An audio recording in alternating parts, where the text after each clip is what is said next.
So, welcome everyone to Carving a New Path. My name is Andrea Hyland, and I am the host of this show. If you've never listened to the show before, this podcast began in 2020 in response to all the change that people were experiencing. And I really wanted to have guests who would come on and talk about things that had changed in their lives or ways they'd listened to their inner voice and birthed new ways of being in the world. And these conversations have continued to evolve and grow. And right now, my guest today is Marie Ek Lipanovska. Hello, Marie. Hello, hello. And Marie had an idea to do a 12-part series. Today is part 2 of that series. And every series starts with the words, unfolding the gift from God. In the last session, we talked about life and divine life. This week, we're going to talk about writing. There's also, just as an FYI, a 3-part series that Marie and I did about her 25-year transformation of her relationship with God, Jesus, and the Holy Spirit. And so if you're curious about that, you can go on and scroll down and find those different titles there. So if you haven't listened to Marie, here's a little bit about her. She helps women become a good mother to themselves and to develop a deep and personal relationship to God. She does this through meditation, writing, and art. She is a writer, illustrator, artist, and meditation teacher, and also the founder of Heal My Voice Sweden and a publisher of 13 books. So you can see that writing is something she knows a little bit about. Yes, a lot about. A little bit about, yes. I know, it's funny, even saying how those words just came out of me, a little bit about, because doesn't it feel like what you know about writing or other things that you're just continuing to open the door to learn more things, and then you realize, oh my gosh, there's so much more for me to learn and experience and all of that. All right, I'm going to turn it over to you since this came through you to talk about writing today. I'm not even sure where to begin. We talked about life on the previous episode, and life is a gift. Mhm. It's not something you can buy or possess.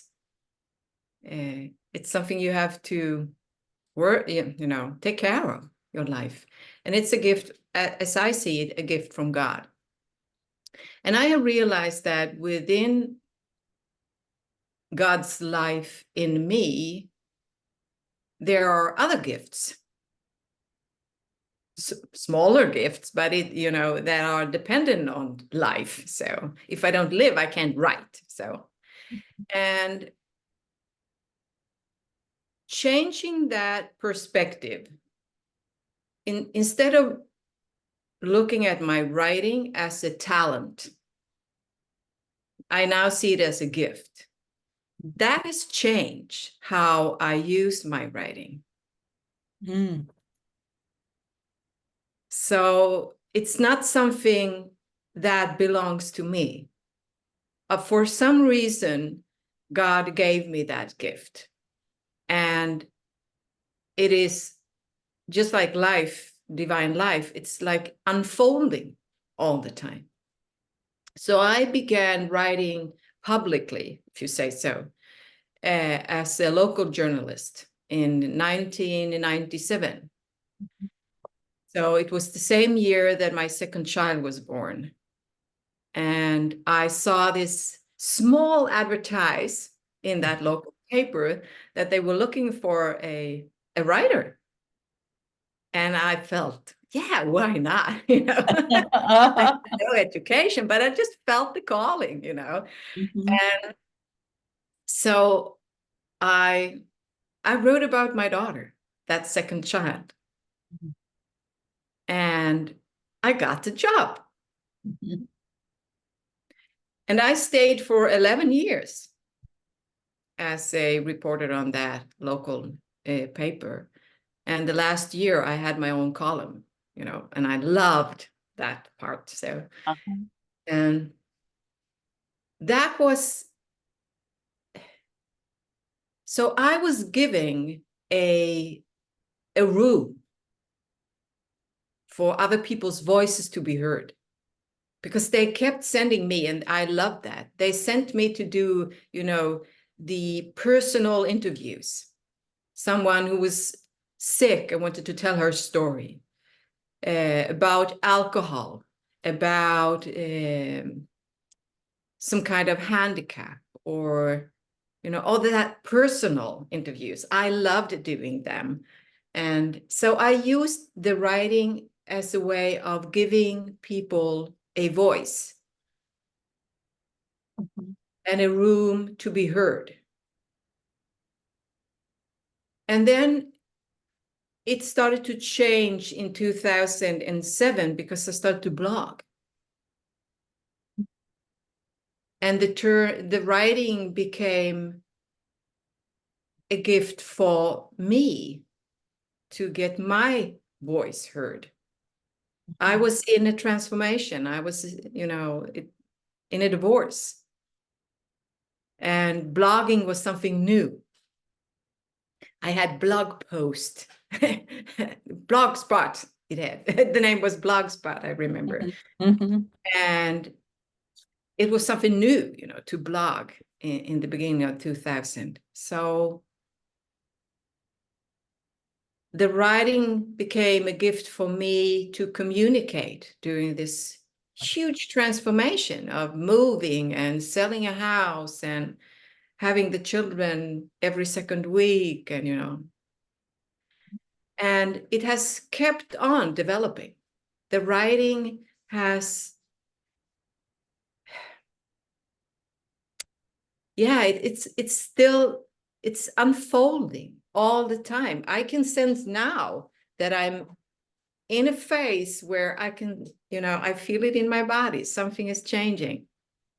I have kept on blogging all these years on different blogs, unfortunately. So I have thrown away most part of them, but not the first one.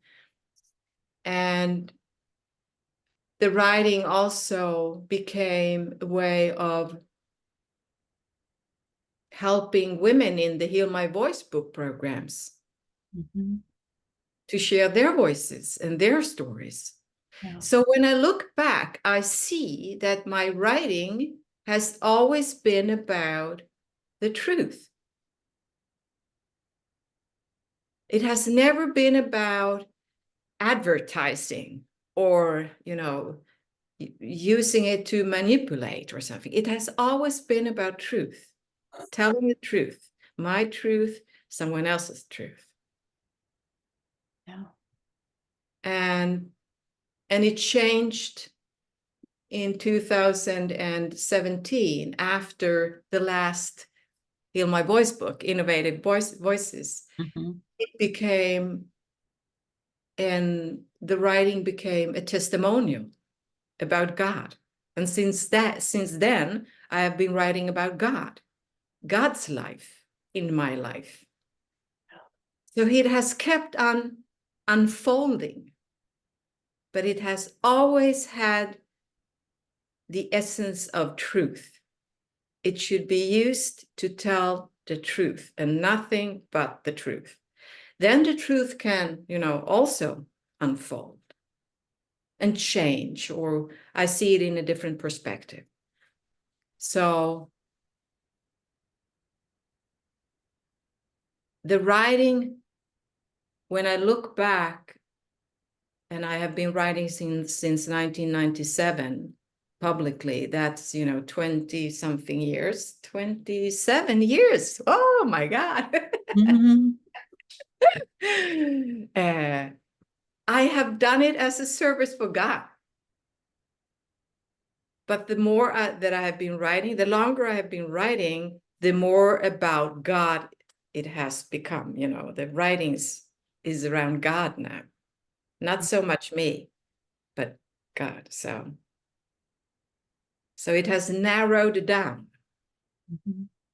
That's how I feel. So it's interesting. And now I feel I'm in a change again. So yeah.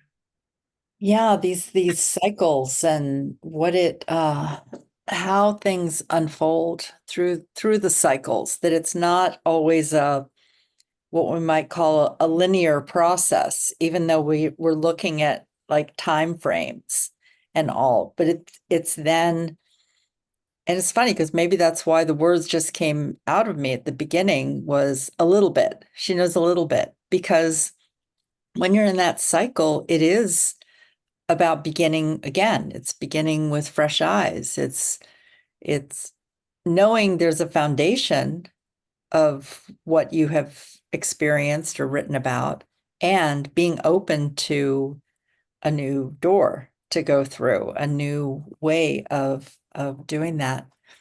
You know, it's interesting to look at the timing and how we then ended up meeting and Heal My Voice and working with women in that way, because 1997, I guess it was 1996 that I started homeschooling my kids. And one of the big emphases for me was creating groups in community and having space for girls to have a voice, you know, and whether that was through creative expression in some way. We did these creative problem solving teams where girls would have a problem to solve, and they would do it with their artistry and creating things. And it wasn't about me telling them how to do it. It was about holding space for ideas to come forth. And then I started blogging in 2007. And I started it with two blogs. One, I was writing about the Jonas Brothers, and my daughter and I had started going to concerts, and I was just kind of writing about what was happening. And it wasn't just the concert, it was like what was happening around me and what I was noticing with the girls, the teenage girls who were there. And I had a second blog that I called It's All About Me. I just wrote about what I thought and felt about anything, you know. It was just like, yep, these are my thoughts. They may have nothing to do with anyone else, but here's the things that are on my mind. Here's the things that I'm feeling. Here's what I'm experiencing. And then that led me to write during the summer of 2010, 70 articles about grief transformation, which led to doing 44 radio shows on Blog Talk Radio over the holidays to just talk about grief, and feeling that call in the middle of the night, you know, get on the radio. And I'm arguing with the voice I'm hearing in my head, like, why would I get on the radio? I don't have a radio show, you know. It's like, but it was like, get on the radio. And I thought, well, I could read my articles. I'd written enough about grief. And I took a flip chart and just wrote down 44 dates, starting the Sunday before Thanksgiving in the US and ending at Epiphany in January.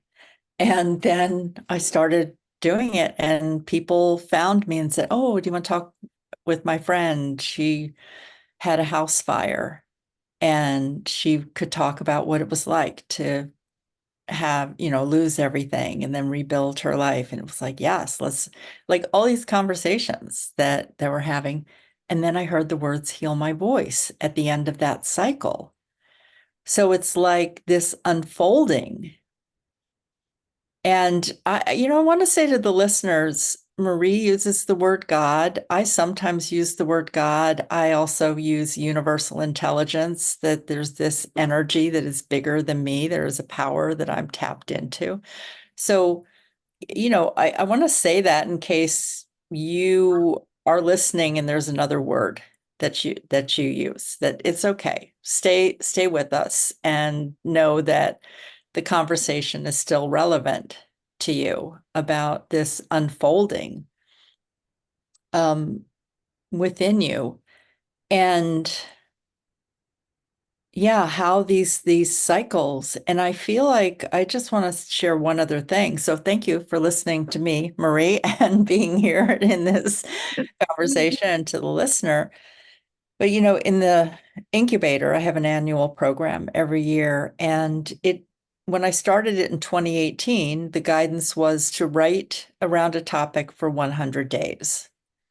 And the first topic that I wrote about was the 12 conditions of a miracle from the book of that title, 12 Conditions of a Miracle, where the author highlighted the loaves and fishes story from the Bible and talked about Jesus. And so I focus, it's funny because I'm like looking here. I just found the list of like the conditions of the miracle this morning, somewhere in my pile of papers here, that starts with emptiness is the first one, is to empty. Empty our minds, empty our thoughts, empty, go into stillness. And to me, that's prayer. And it's can be meditation, it can be walking in nature, something where you're just stilling your mind and letting things go. But last year, I felt like my writing was going to another depth, and that I was being called by God to go into. I went to Los Angeles. I had an Airbnb from the beginning of the incubator until the end. So for 100 days, I had this cave-like space. And I had Zoom, and there was daily writing in silence with anyone who wanted to come early for an hour. It was early for me. It was 6 a.m. for me. That would have been more like noon, I guess, for you. And oh no, 3 o'clock. 3 o'clock for you, because I was on Pacific time. And it was to write about, flip the script, like to really look at the way that I was thinking about peace, the way that I was thinking about work or water, even, and it brought me into like consciousness of water and expanding what is water. And it's interesting to go into those times where you feel like you know what you're writing about, or you feel, or a time where it's like something new wants to emerge. And I mean, I have a title for what I'm going to write about this fall: Up-Leveling Archetypes, Rewriting the Stories of Women and Men. And I only have like a little bit of an idea of what that's going to be about. So it'll be being in caves sometimes, but also being in multi-generational households sometimes, because I won't be in a cave the whole time. So it'll be interesting to see how that shifts the writing or the topic or the influence of being around tiny grandchildren and my daughters and sons-in-law who all live here, because I'll be back for that. Anyway, there's just a little rambling of like, so interesting, the cycles of what unfolds. Yeah. All right, I'm complete with that download of rambling, so I'll turn it over to you. And again, listeners, see what gets stirred in you with even some of the words that we use around this unfolding of the gifts or the gift. Yeah, Yeah. when I look at writing in those different kind of styles that I have had during these years, or places to write, I see writing as a way of communicating. That's one, in local papers, to, just bring awareness to something. Yeah. How it is to live with Parkinson's, for example, was one of the stories that I wrote. And then blogging turned the writing towards myself, starting to own the words, like owning my own thoughts, owning my own feelings, learning how to be with the truth without censoring. Mhm. That was a challenge. This is what I feel. This is how I see it.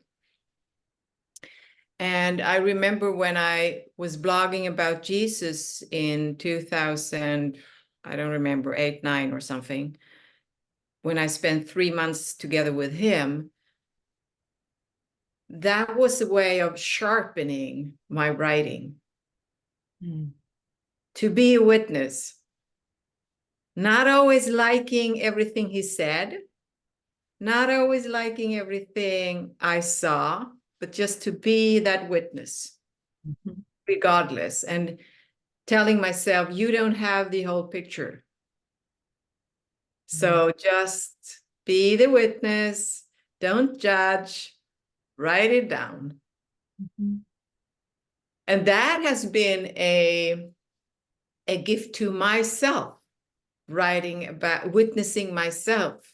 You introduced me as I help women becoming a good mother to themselves, because a lot of my writing has been about, when I write for myself, is reclaiming my life and what has happened in my life as a child, as a young woman, as a teenager.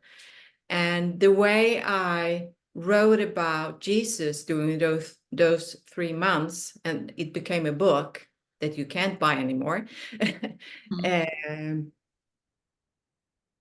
He trained me to use my writing without judging, without changing anything, without not even changing, what do you call that? Like a period or a comma or Yeah, something. a Uh-huh. comma. Uh-huh. Not even changing the comma, because sometimes I didn't realize what I was writing until afterwards, that if I had put the comma on another place in the sentence, it would have changed Mhm. Mhm. meaning of that sentence. Yeah. So I practiced to not judge what I was witnessing. And that I have used with myself, giving the small child in me a voice, the little girl and the teenager. So if she's angry, okay, I allow that, be angry, just witness. What is it that I don't understand? So becoming a good mother is to myself, is also in relationship to God, because I need him to, it is through his lens. When he sees me, I can see myself. If that's I don't know if that makes Sure. any sense. So the writing has been therefore healing in many ways. To actually write about the truth. This is what happened. It has brought forgiveness and reconciliation within me, and trying to understand my own history as a woman, in my family, with my relatives. Listening to their voices has changed the writing, looking from another perspective, my life from my mother's perspective. So the writing, it feels like it doesn't feel like it's going in circles. It's more of, it has narrowed down to some kind of essence. Mhm. Like the ring was big from the beginning, and then it became more and more personal, and more concentrated. And when I look at writing today, I see it as something sacred. Words are meant to bring peace and comfort and truth. It is not, words are not meant to harm anyone or to hate or to break. And looking out into the world and the way we use social media, words are made to manipulate, to lie, to, to harm more than to do good. So, and I guess when I have been writing about me and my journey with God and with Jesus and the Holy Spirit as a testimonial, I think my writing I have had the hope that it could inspire people to seek God, to be curious. This is how it could be. This is one kind of relationship you could have and with God and Jesus and the Holy Spirit. So I think the testimonial has the focus or the hope has been to inspire people to read the Bible without all the dogma and all the, all your old beliefs. Just look at it, read it, and make your own conclusions. Seek God, try to get closer to Jesus, not whatever other people tell you about Jesus, but Jesus is in you somewhere. Look him up, he's there. And I'm moving towards, I guess, all these conversations that I have with you, I think is wrapping up.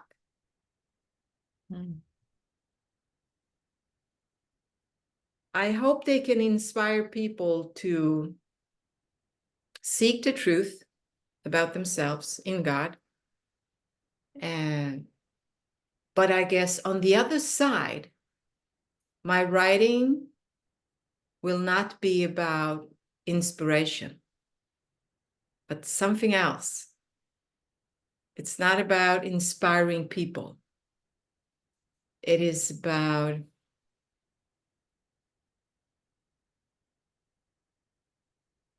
something else.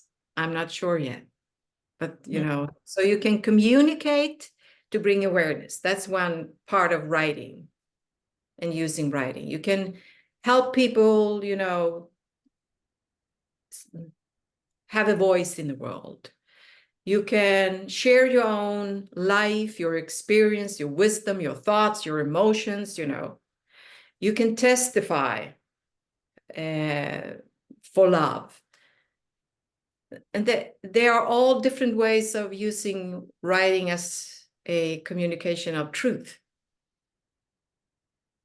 So I'm curious what the next step is, because it's not about inspiration. I'm not supposed to inspire anyone. It is deeper. It is more, do you say dense? I don't know if that's the right word, but so I need to go to another place in myself.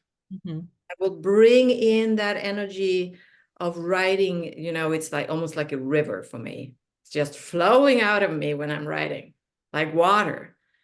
And now it's like I will not blog as often.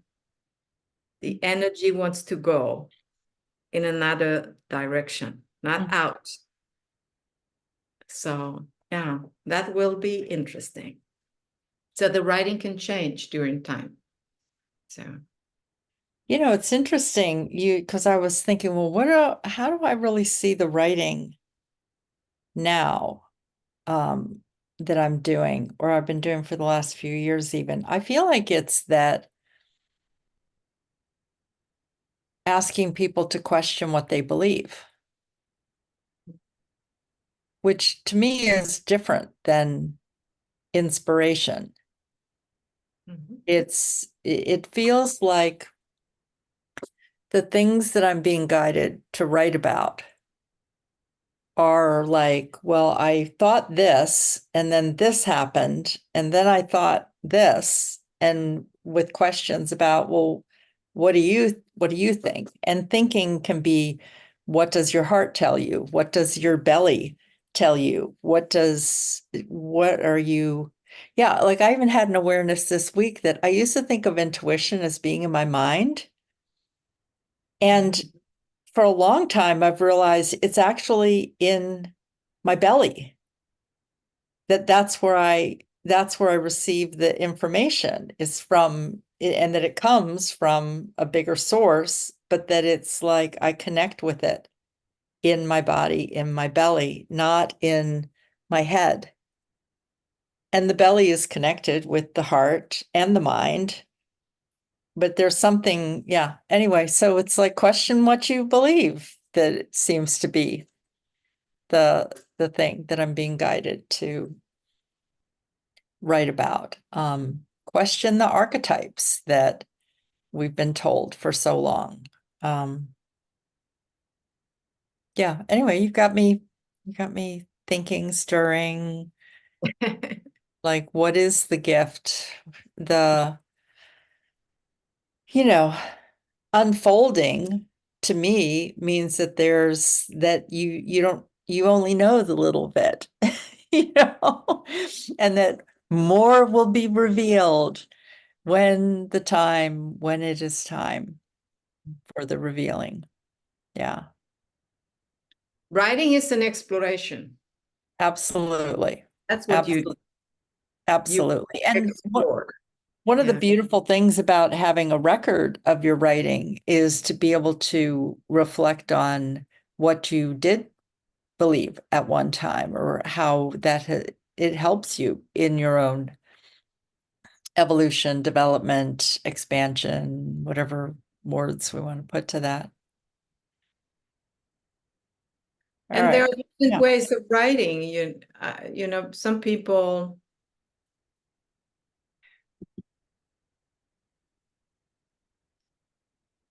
Some people, some writers, they have a lot of background. They need to explore and investigate and, collect facts and stuff.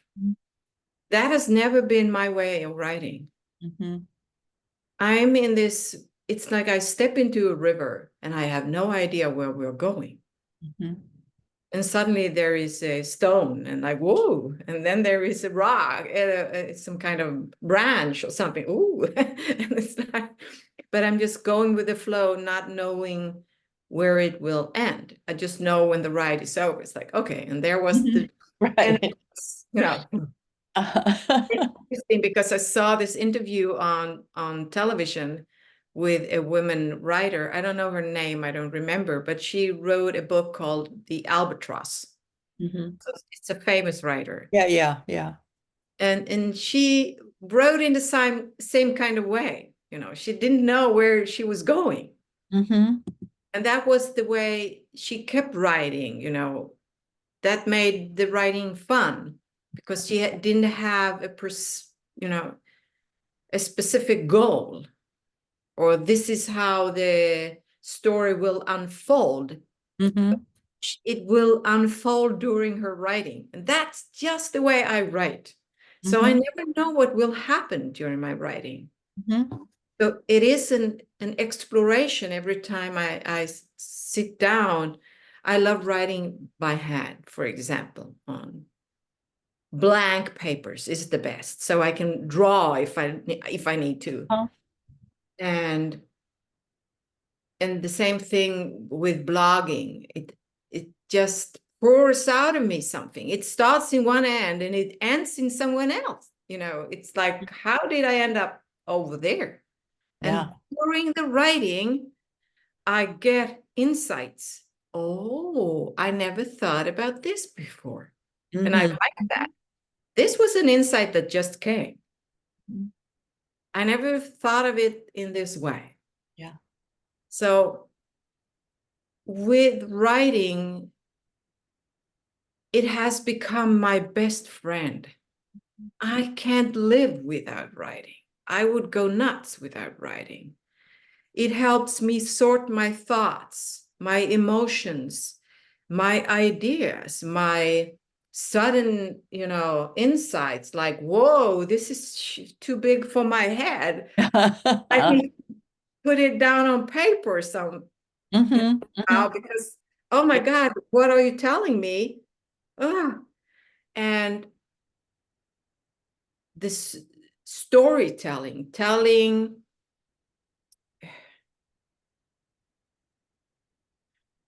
I love that about God and the gospel.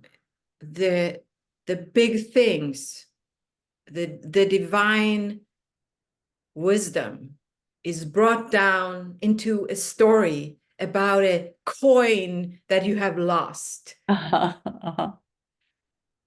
And that's how it works in my life. It's like this huge knowledge of something, it just takes form in a simple practice or something happening during an ordinary day. Mhm. Otherwise, I wouldn't be able to grasp it.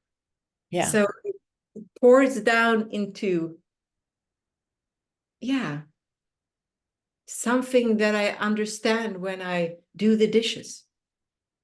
Mhm. Or the other day, I sat down and I looked at the tree outside. And we have, a whole bunch of trees standing in line. And there are oaks, all of them. But this oak is different. And I looked at them and I realized you are all the same, you are oaks, all of you. But there is something different between you and the other ones. I don't know why, but we are connected in some way. And I realized you are watching over me. Mhm. I see you because you see me. Yeah. I notice you and the details because you notice the details in me. And it's like, oh, there is God in that tree. That is how God, works. That is that is how he connect with us. Mhm. And I guess that tree is a mother tree because he's always one step ahead of the other trees Mhm. Mhm. in the color of the leaves or Right. in what do you call the fruits on I don't know what they're called, on an oak. Oh, acorns. Acorns, yes. Uh-huh. She already had acorns. The others don't. Mhm. But I just feel like we belong together, We are mirroring each other. Mhm. So God appears in these, ordinary things around me. Yeah. A neighbor, overhearing a neighbor saying to a friend, oh, I have a friend who has started reading the Bible. I don't know why. And it's like, hi, God. Right, right. Well, Good. it's so fascinating to hear you describe it this way because I really do believe uh, that writing is one of the ways that we then begin to see that we are connected to everything. Because when you spend time forming words to put onto paper to describe something that you are feeling, that you're thinking about, it starts to raise your alertness, your awareness to the words that someone is speaking, the colors of the leaves changing, that there's more. I feel like that is one of the unfolding gifts, is the way that the listening, it awakens our senses, and then it expands the awareness that, oh, I am connected to everything. Because I'm sure you've had this happen where you've written something and over the next day or two, that topic or words that you've written, you start to hear and see around you. Yes. Yes. One of the things that I have found so funny is, since I have been blogging almost daily, I noticed that often when I was writing something on Saturday, Mhm. the priest was preaching about that on the Sunday after. I was like, Right, oh, right, did you right. read my blog? Yes, right, right. Exactly. Oh, Exactly. yeah. So you see that you're in tune with something. Absolutely. But That happens for us all the time, also, that we will come to a conversation and one of us will bring something up and it's like, oh, I had a dream about that last night, or that was on my mind, or yeah, yeah. yeah, it's cool. So writing can connect us Hmm. to Mother Earth, to God, to each other, but it can also break a relationship. Hmm. So for me, as I said before, writing and words, that is what differentiate, do you say that, from animals. Uh-huh. They have some kind of language, but not a written one. Hmm. They probably tell stories in between themselves to bring, knowledge over to their children. We Hmm. know that with trees, they communicate in, Hmm. but we as humans are the only one that has the written words. Hmm. And that should be treated as a gift, not a weapon, not Right, something to use as, power over someone or something. right. So writing is sacred and we should treat it as one. And it is the gift. You were talking about Jesus and the bread and the loaves. I believe that writing is one of those breads or fishes. Hmm. Hmm. So supposed to give it back to God. How am I supposed to use this gift that you gave us as humans? Teach me. It is so that I don't misuse it, because it has such, there is so, it has such a power. It can, you can kill a person with words. Hmm. You Yeah. can be so mean to another person with your words that that person takes her own life. Hmm. That's the power. Yeah. So for me, it's sacred. And for me, knowing that it is a gift, I need to give it back to God. Hmm. So tell me, how do you want me to use the words and the writings? Not just the writing, also the spoken words. Hmm. Learn, teach me how to use it, because I don't want to harm anyone. And I know that I have done so. And I Sure. still do. Not Sure. with purpose, but I do. Hmm. So it's a powerful tool that can heal, and it could bring peace and harmony and knowledge and wisdom. And I wish more of us used it in that way. Hmm.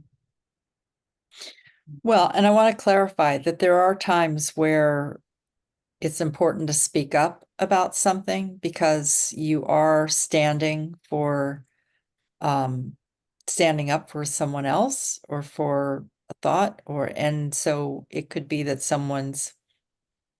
funny, I'm just all of a sudden remembering something, and I don't need to go into the story, but it was a course that I was in, and I shared something. I stood up, and the teacher just spoke this laser truth to me that it was like, ow, like I could feel it in my heart. And I thought, she's absolutely right. Yeah. This is something I need to change. I didn't see it before now.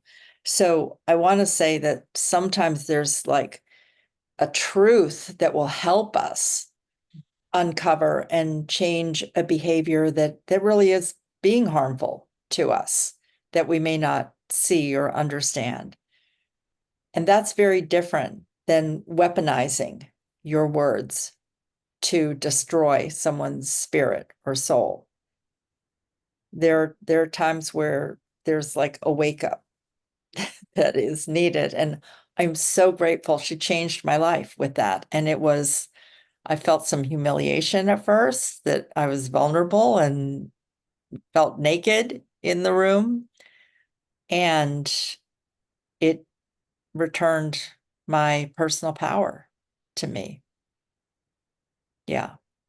So I want to just make that, I just want to distinguish what we're talking about here, about using our words for peace. And sometimes peace can create some conflict when we first bring it up. And ultimately, it is to bring peace. Yeah. I never remember the quotes from the Bible exactly. I just remembered, the meaning of the words. And I know that Jesus talks about peace, I come with peace. But he also talks about a truth, just like you Mhm. showed in your example, that sometimes it is like a sword, Yeah. and it will cut you open. Mm-hmm. And you will be able to separate the truth and the lies that you Yes, think is the truth. exactly. And he Exactly. comes with peace, but he will also come, Yeah. with in a war. Like, oh, what happened? Mm-hmm. Mm-hmm. So truth is, and words are not always like, oh, Right. Right. not always. Not if that is harmful.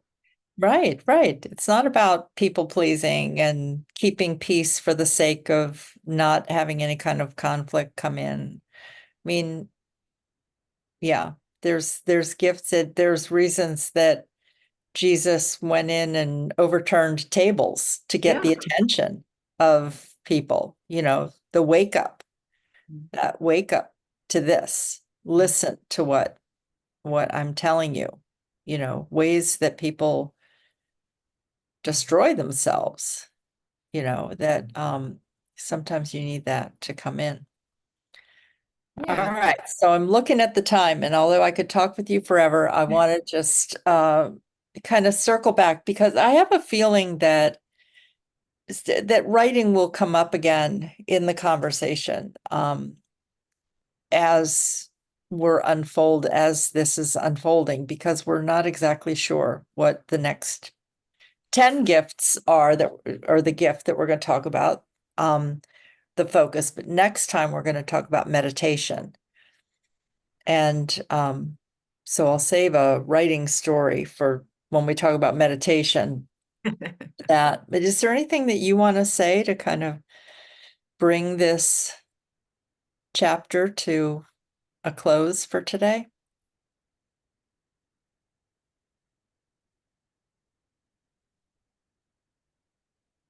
I think I just want to ask the listener I hope I can inspire the listener to look at the things that we call talents. Mm-hmm. We look at them as gifts instead. It's not like I'm good at this because I was, created that way, and it's mine to use for my will and for my Mm-hmm. best. Because when you look at the talents as a gift, they are never for my own purpose only. They're Mm-hmm. always meant to be a gift also to other people. Mm-hmm. So you have your gifts and I have my gifts, and we're meant to share them. So and to unfold that gift, Mm-hmm. to be willing to let it unfold and explore, in what other ways can I use this gift that I have been given? Mm-hmm. What if I hand it over to God maybe he will give it back to me and say, this is how you can use it now, you know. Yes. Yes, that it's And it is unfolding throughout your whole lifetime. It's not just something that unfolds once. no, Yes. but it's that willingness to allowing it to unfold and not trying to, this is mine. No, it is meant to be used, Mhm. not misused, used Yes. for the good of Mhm. all of us. So all the gifts, also our life is meant to be a gift to other people. So yeah. Yeah. Well, thank you, Marie. I look forward to our next conversation. Thank you for this one. And thanks to the listeners for being here. And if at any time you feel that you want to post something in the comments, we'd love to hear what your experiences are too. So thank you for that. Yeah. All right. Bye-bye now. Bye.